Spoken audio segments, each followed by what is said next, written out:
The FDA is composed of smart people, but they're smart people with a conflict of interest.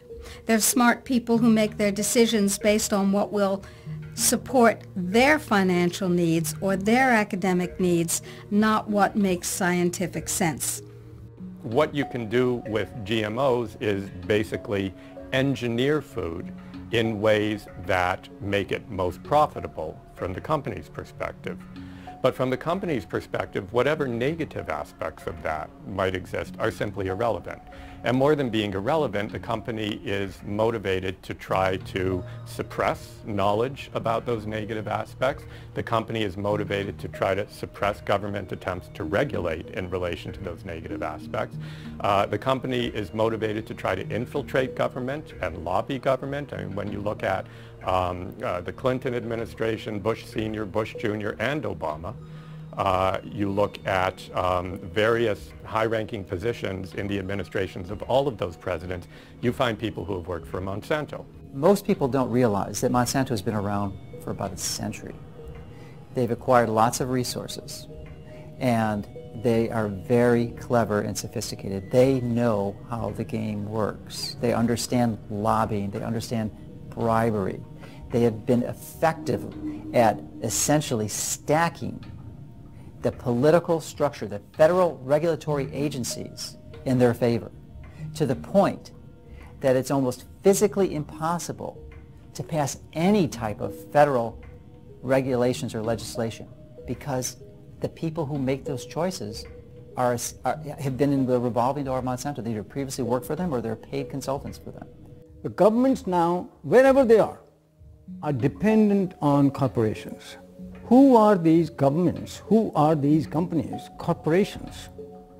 Telling people what to do, what to eat, what to feed their children. We are people, we're the children of God. We have constitutions, we have our constitutional rights to eat and feed our families that nature produces. They say, no, we don't have that right. In fact, we're going to force that on you. It's the FDA and the USDA who helped lead the charge for these new food safety bills. There's nothing in those bills to protect you. It's there to protect the genetic engineering industry. And unfortunately, if we don't stop this, you won't see organic farmers. The laws in the bills currently are so strict, so arbitrary, that if you are a small organic farmer, you can't meet their requirements for safety. As a result, you'll go out of business. Not a single human being on earth gets up and says, boy, I can't wait to go to the supermarket and buy a GMO food.